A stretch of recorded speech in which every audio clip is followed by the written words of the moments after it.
የተወዳችሁ ቤተሰቦቻችን እንዴት አላችሁ? እንዴት ቆያችሁ? እንዴት ሰነበታችሁ? ያሮስ ዕለት ተጀምሯል። በዛሬ በያሮስ ዕለት በስፋት የምንመለከተው ጉዳይ ከዚህ ከወቸው ኩድ ከአዶናይ ከዚህ ማስተርቤሽን ወይንም ግለ ወሲብ ከምንለው ነገር ጋር በተገናኘ ነው።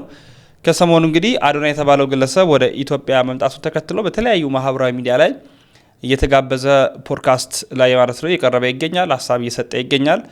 ከነ ዮናስ ሞጋ ከነ ማናዝባ ልሸቱ ወቸው ኩድና ሌሎች ጋር እየቀረበ ይገኛል። ይህ ሰው መቅረቡ ጥሩ ነው፣ ምንም ችግር የለውም። ግን ከቀረበ በኋላ ብዙ የተሳሳቱ ንግግሮችን መናገር ጀምረዋል።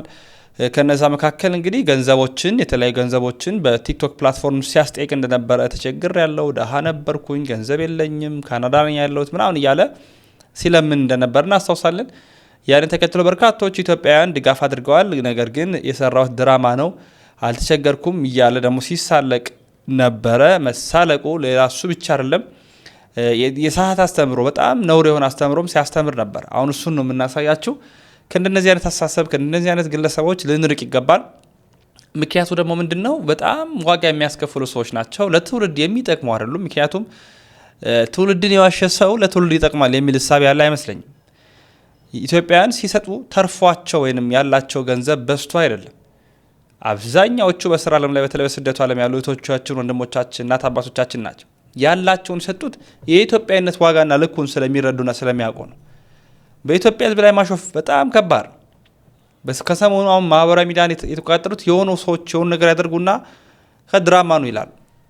እኛ እኮ ድራማ የሰራን ነው፣ እኛ እኮ አልተጋባንም፣ እኛ እኮ ገንዘብ አልጠየቅንም፣ እኛ እኮ እንዲህ አላደረግንም። የኢትዮጵያ ሕዝብ ላይ ተንኮል እያደረጉ ነው። ይሄ ሕዝብ ለእናንተ ሲሰጥ ተርፎት አይደለም። የዚህ ህዝብ እርግማን ደግሞ ኋላ ዋጋ ሆኖ ይመጣባቸዋል።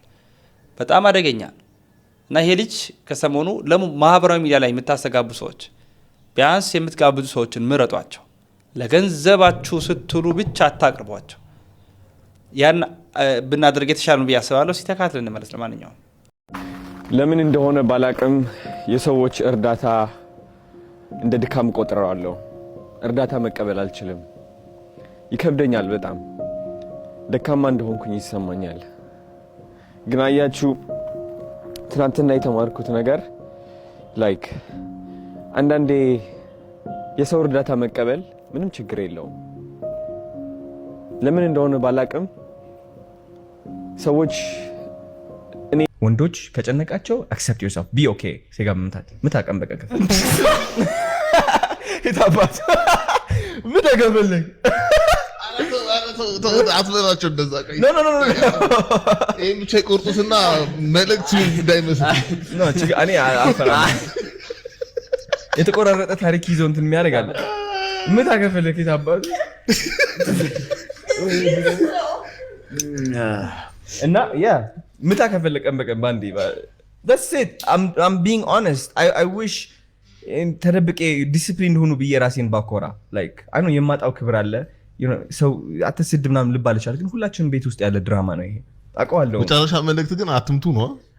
አትምቱ አይደለም ለራስህ የዋሁን ነው honestly እንደዛ እሺ ለራስህ የዋሁን በቃ ለራስህ የዋህ ስትሆን ታቆማለህ ነው ሪላክስ ማታረግ የመታ ለራስህ የዋሁን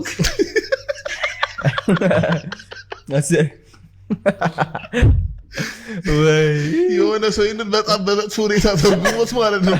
በጣም ቢመታ አስባል አቅም የለብኝም በቃ በሎሊዛ ዳይሬክት ለራስህ የዋህ ኖ ለራስህ የዋህ ሲልክ ካለሽ that's it though ካለ ሼም ስትመታ ስሙ አይዟችሁ አትፈሩ ንሰብሰብ አይዞህ ካለ ሼም በሌላ ሱስ ቀይርልን እየመታ ነው ሰው ምታረጋለ ሰው እየመታ ነው ምታረጋለ ሌላ ቃል እንስጠው ምን እንስጠው ያቃ ምን ይበልጥ ሱሱን ወደ ሲጋራ ቀይረውና ደግሞ እስኪና ነው እየፈጸምከው ማይ ማለት በቃ ገጽ እኮ ነው። በቃ እየተመታ ነው እንዴ አገር ምን ማድረግ አይቻልም። ምን ማድረግ አይቻልም። በቃ ሶ ከነሺም ከነ እፍረተ ከምትመታ ከነ ተቀባይነት ከነ ይውህና አድርገው you know እኔ አልችልም። የሆነ ሰው እያማው ነው።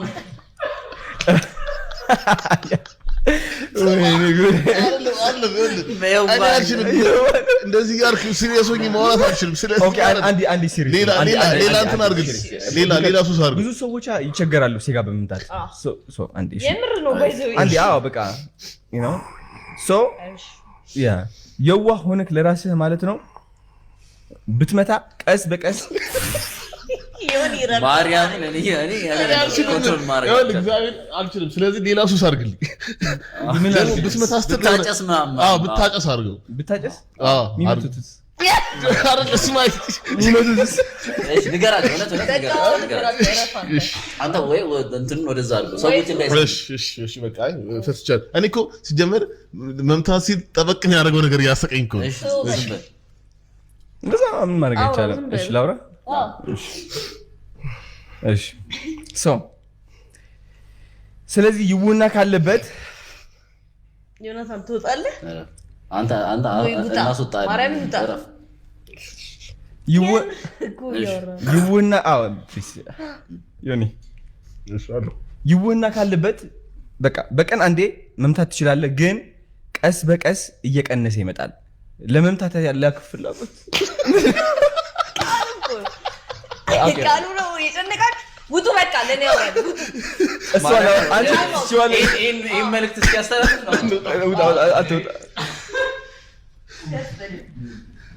አንተ ለካሜራ አውራላችሁ፣ የምር አውራላችሁ። እኔ ሰማሁ ላንቺ ሳላውራ እና ምንድነው መሰለሽ ማህዬ በቀን አንዴ መምታት ከበሪቱ ውጡ እባካችሁ አንዴ